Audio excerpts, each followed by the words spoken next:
Bom, pessoal, então vamos agora para o nosso segundo tempo da aula de seleções e arranjos. E eu vou começar aqui com voltar aqui para uma apresentação, certo? Deixa eu colocar aqui, preparar aqui a apresentação. E vai, peraí. Modo de... a tela cheia. Então, agora vamos apresentar.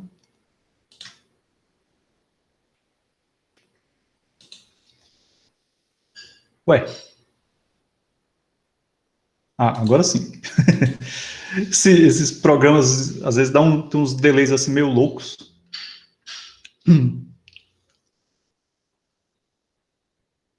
Bom, vamos recomeçar, né, vendo primeiro a definição que inclusive, no nosso momento, nosso primeiro momento, né, no Kahoot, houve um certo, como é que se diz,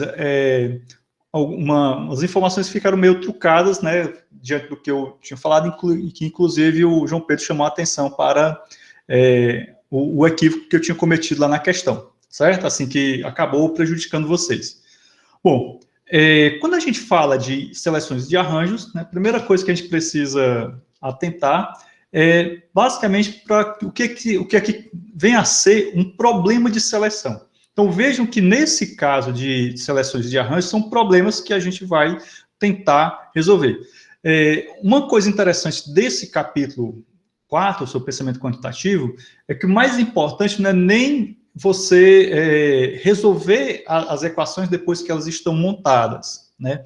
É entender o problema e, a partir desse entendimento, você escolher, bom, isso daqui é um problema de seleção ou isso daqui é um problema de arranjo. Eu vou aplicar princípio da adição, vou aplicar princípio da multiplicação, ou eu preciso aplicar os dois, que foram os assuntos iniciais que a gente tratou nesse capítulo. Então, um problema de seleção, como vocês estão vendo aqui, envolve escolher um subconjunto de elementos de um conjunto dado.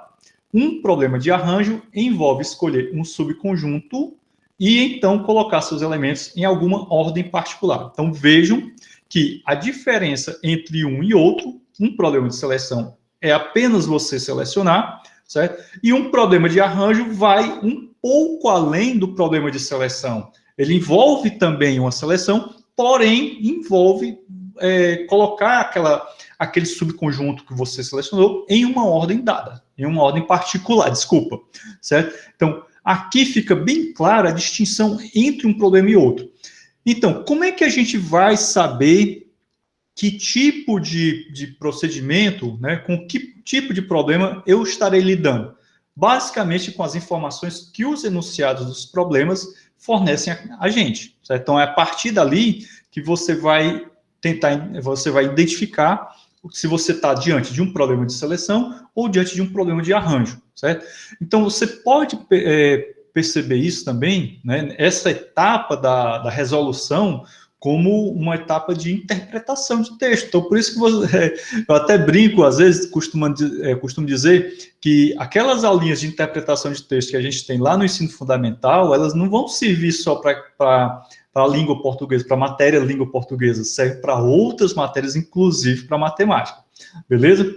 Bom, vamos avançar aqui um pouquinho. Dito isso, vamos aqui entender o princípio do arranjo. Assim como a gente teve dois princípios, o princípio da adição e o princípio da multiplicação, no início deste capítulo, aqui nós também lidamos com princípios, né? No caso do princípio do arranjo, ele diz aqui que é o número de maneiras de formar uma lista ordenada de R elementos, né? Então, temos aqui uma determinada, como fosse uma fórmula, né? Uma equação, certo? E um ponto importante nesse slide aqui é o seguinte, que uma lista como essa que nós chamamos de arranjo, a ordem dos elementos importa e todos os elementos são distintos. O que são esses dois pontos aqui? O que são essas duas informações? São propriedades. Então, são propriedades que uma lista que é uma lista do tipo arranjo, né, ela deve possuir. E aí a gente vem para, mais uma vez, aquelas questões relacionadas aos subconjuntos. Então, aqui, vamos supor que eu tenho um conjunto de listas. Dentro do conjunto de listas, eu tenho um subconjunto, que são as listas que são do tipo arranjo. Então, como é que eu vou identificar essas listas do tipo arranjo? São aquelas que possuem essas duas propriedades aqui. Então, nesse caso aí, é fácil você perceber a importância dessas propriedades. E, geralmente, essas propriedades, elas são bem explícitas quando você está começando a conhecer a definição daquele objeto matemático. Então, é sempre importante você compreender bem a definição de um objeto matemático, para que quando você for utilizar ele, ou, inclusive em demonstrações, você não tenha muita dificuldade, beleza? Bom, vamos passar aqui rapidinho, já que isso é uma breve revisão, certo? Bom, aqui nós tivemos alguns problemas que eu abordei lá no vídeo, né? Certo? E eu simplesmente vou passar. Vamos aqui agora para um outro ponto importante, já que nós estamos numa breve revisão, que é o princípio da seleção. Então, vimos o princípio do arranjo e agora a gente vê o princípio da seleção. No caso do princípio da seleção, ele vai nos dizer o quê? O número de maneiras das quais podemos escolher um subconjunto de R, né, elementos. Então, nós temos aqui o conjunto maior é representado por esse N e o subconjunto vai ser esse R.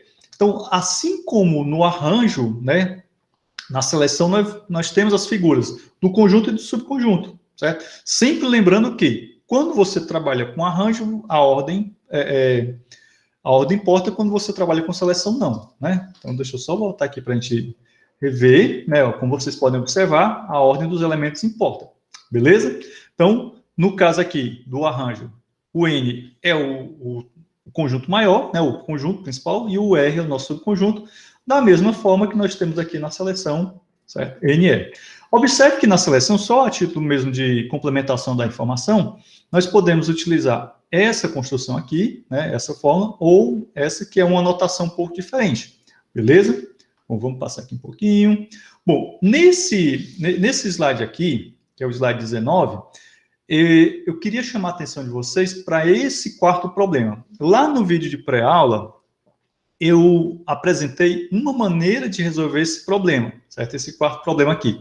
E agora eu gostaria de mostrar para vocês uma outra maneira de resolver esse problema dos dois times A e B que disputam um torneio melhor de 7. Lembre-se bem, nesse torneio aqui, né, jogam dois times, os times que ganhar o maior número de partidas, por isso o nome do torneio é melhor de 7, vai ser o time campeão. Eu vou interromper aqui o nosso compartilhamento, porque eu vou ter que compartilhar uma outra tela com vocês, beleza? Espera aí, vamos voltar para cá. Enquanto isso, a gente espera que o computador dê sinal de vida. Opa, pronto, vamos aqui para este outro.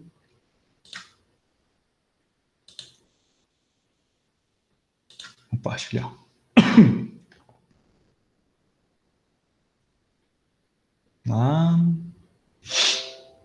Beleza. Então, meus amigos, vamos lá. Vou pegar aqui minha canetinha que fica melhor para a gente trabalhar. Recapitulando, nós tínhamos um problema em que dois times, A e B, eles vão disputar um torneio melhor de 7. Num torneio melhor de 7, quem conseguir ganhar 4 partidas, né, já é o vencedor. Naquela solução que foi apresentada no vídeo de pré-aula, ela era uma solução um pouco mais complexa, né, que envolvia algumas combinações. Então, você tinha ali, qual era o nosso princípio? Nós tínhamos as letras A e B, e eu tinha maneiras diferentes de organizar aquelas letras, certo? Então, a gente vai partir mais ou menos desse mesmo princípio. Só que nessa segunda opção, né, nessa segunda forma de resolver, nós vamos abordar o problema a partir de alguns pontos interessantes, né? Então, seleções e arranjos, versão do problema do slide 19, né? Então, cada torneio tem 7 jogos. Essa informação aqui ela é importantíssima, certo? Então, um torneio melhor de 7, então, o 7 seria o quê? O 7 é o nosso conjunto maior. Então, a gente pode encarar que o conjunto principal, né, o nosso N vai ser 7 porque é a quantidade de jogos que eu tenho no torneio. A gente sabe que nessa quantidade de jogos nós podemos ter que o time A ganhe todos os jogos, né? Ou o time B, ou o time A ganhe 2 jogos e o time B ganhe 5, e assim sucessivamente. Essa abordagem foi vista lá na pré-aula, certo? E eu acredito que vocês devam ter achado essa abordagem um pouco mais complexa. Essa que eu vou mostrar para vocês, ela é bem mais tranquila. Bom, primeira coisa que a gente vai fazer é imaginar que se um time A ou B ganha 4 partidas, né, ele vai simplesmente entregar as demais. Ou seja, vamos aqui supor que o time A ganhou a primeira partida, a terceira, a quarta e a quinta, né, e a sexta. Então, ou não, para ficar mais fácil ainda, o time A ganhou as 4 primeiras partidas. Se ele ganhou as 4 primeiras partidas, ele já é campeão. Então, as 3 últimas ele pode entregar para o time B, simplesmente para cumprir tabela. A mesma coisa poderia acontecer com o time B. Se o time B ganhar 4 partidas, ele poderia entregar as 3 partidas restantes. Então, esse é o nosso princípio básico, certo? Bom, então o que é que a gente vai fazer? A gente deve contar o número de cadeias com 7 símbolos usando 4 As e 3 Bs. Então, vejam bem, eu tenho aqui o meu torneio, vou chamar o meu conjunto T, que é o meu torneio, certo? E aí eu teria o quê? Uma cadeia como essa, representando que o time A ganhou 4 partidas, correto?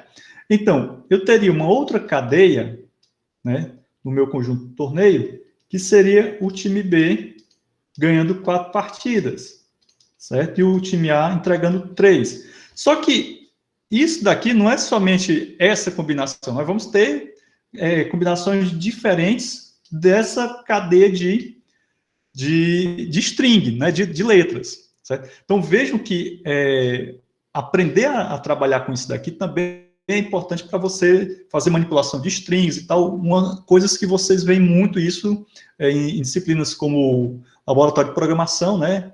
Certo? Então, vamos lá. Bom, então devemos contar o número de cadeias com 7 símbolos. Veja que cada uma dessas cadeias tem 7 símbolos, usando 4 As e 4 Bs. Então, 4 As e 4 Bs seriam os times ganhadores, certo? Bom, nesse caso aqui, o que é que nós podemos ter? Sem perda de generalização, eu posso dizer o seguinte, que nós vamos ter, né, 35 cadeias como essas daqui. Claro que não é somente em sequência, B, como essa daqui. Seriam combinações, né, desde que nós tivéssemos 4 Bs ou 4 As. Então, esse valor 35, né, você pode até calcular depois. Então, o que eu queria aqui pedir para vocês, o importante é você saber o que é esse N e o que é esse R, né, como é que a gente chegou nisso daqui.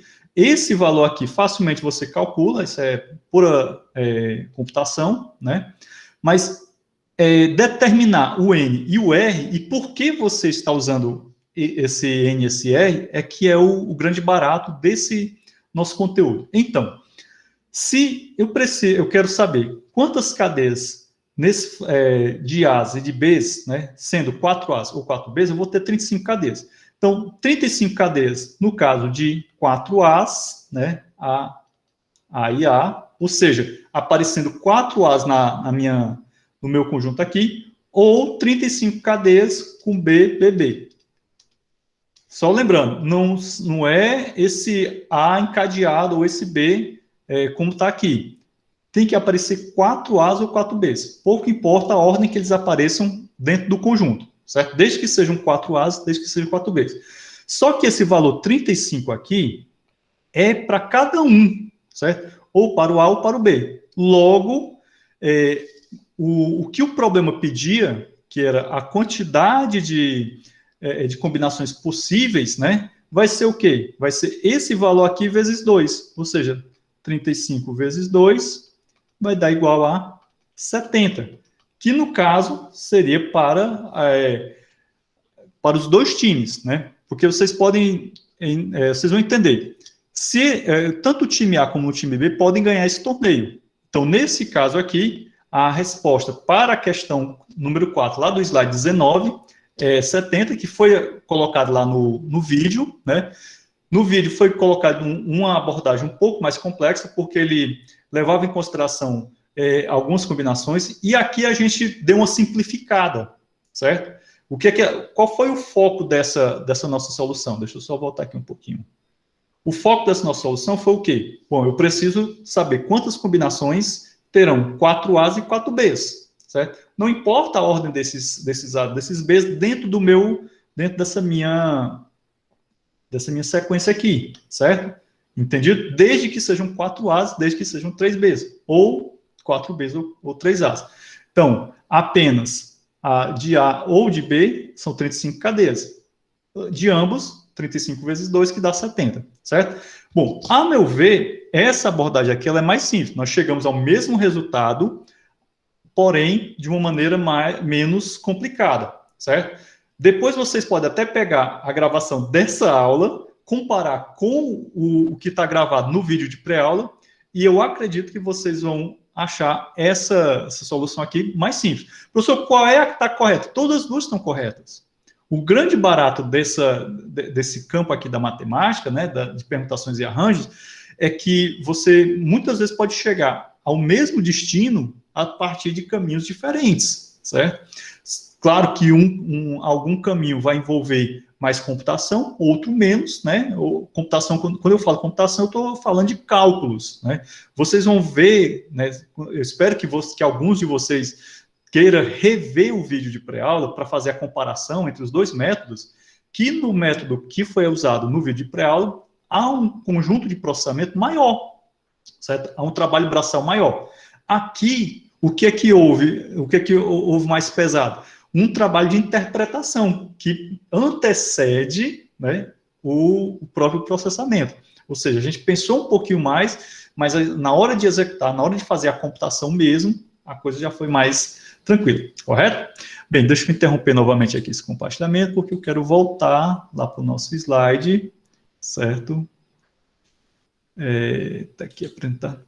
Eu ainda não tentei essa opção aqui, tela inteira. Eu vou usar ela para ver se a gente tem um pouco mais de agilidade nessa história de ficar trocando as telas, certo?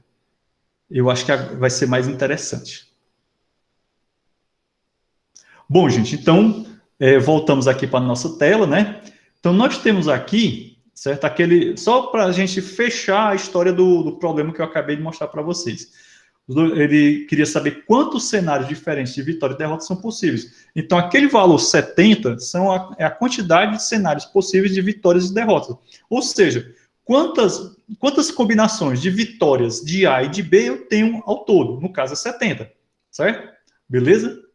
Bom, vamos passar aqui um pouquinho, certo? E vamos para um outro ponto que trata no nosso livro e que no vídeo de pré-aula eu até avisei que eu iria abordar no nosso encontro síncrono, certo? Que no caso aqui seria a história do teorema do binômio.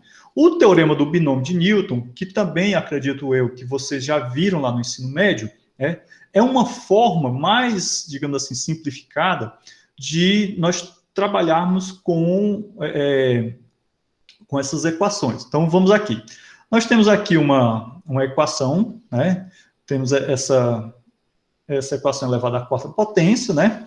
Então, nós chegamos a esse polinômio aqui, certo? Então, esse polinômio aqui é um polinômio um tanto quanto complexo, né? Então, vocês podem observar que para a gente sair desse 3x menos 5 elevado à quarta e chegar a esse polinômio aqui, todo esse processamento foi realizado, certo?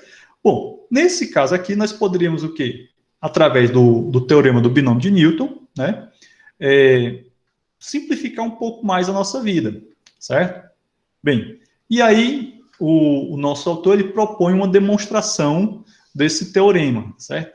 Então, nessa demonstração aqui, ele começa dizendo, se n é igual a 1, então nós temos a mais b elevado a 1 igual a mais b. Então, vejam bem, eu tenho aqui uma determinada situação, né, onde, no caso, esse N é justamente essa potência, e o A e o B são esses meus coeficientes aqui, certo?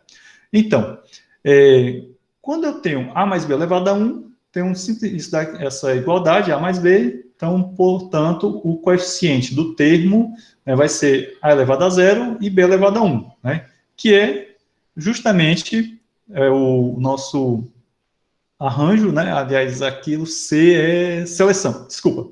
Então, 1 de 0. Então, o coeficiente do termo é A elevado a 1 e B elevado a 0, e vai dar esse outro valor aqui. Né?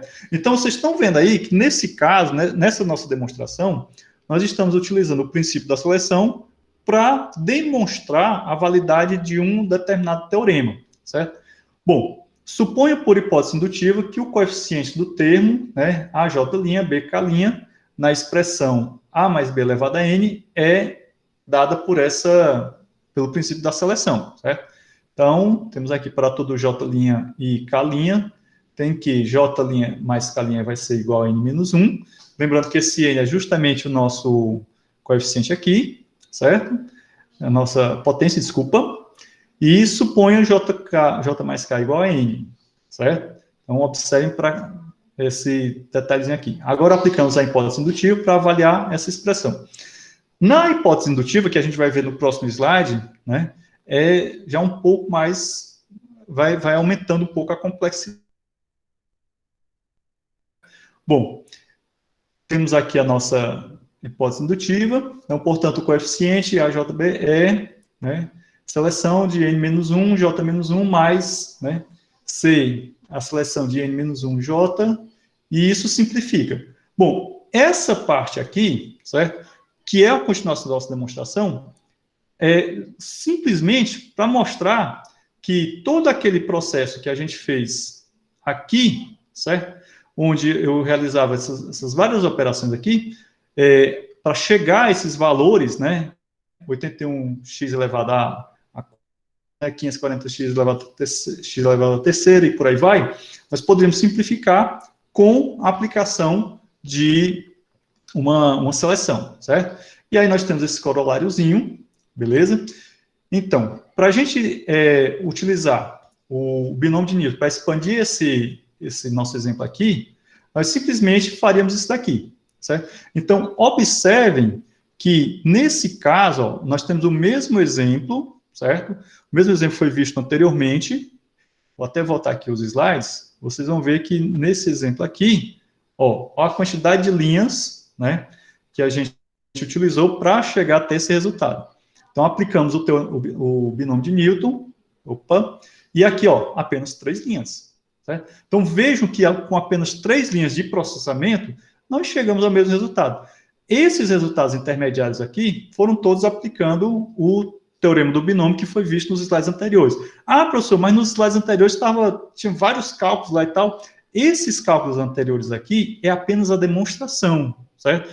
É interessante a gente analisar a demonstração com bastante atenção, e isso é algo que deve ser visto em um momento posterior com mais calma, né, vendo passo a passo, para poder compreender. Não que você, toda vez que for utilizar o binômio de Newton, você vai precisar demonstrar ele. Não precisa fazer isso, né? Mas compreender a demonstração é simplesmente para você ter uma ideia de como é que essa coisa funciona, certo? No caso aqui, vamos voltar aqui para a nossa solução, né? Nós assumimos que o A é igual a 3x, né? O B é igual ao menos 5, o N é o nosso 4, e aqui a gente simplesmente aplicou, né, o nosso binômio, certo? Beleza? Bom, contando com funções é assunto para outro momento, e agora eu queria passar para um outro exemplo, certo? Vamos aqui. Pronto. Esse nosso exemplo, que é um exemplo de problema de urna, também um dos exemplos que o autor traz e que eu não abordei no vídeo de pré-aula, certo? E que eu separei para a gente dar uma analisada nele aqui, porque é um tipo de problema bem interessante com aplicação muito fácil no nosso cotidiano, tá certo? Então, vejam bem, o que é o nosso exemplo aqui? Bom, deixa eu...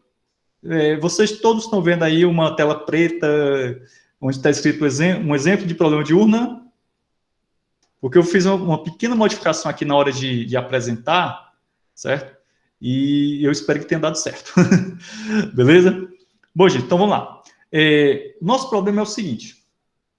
Nós temos uma urna que ela tem 10 bolas. Então, qual é o nosso N? Né? Nosso N é igual a 10, que é a quantidade de elementos que tem no nosso conjunto.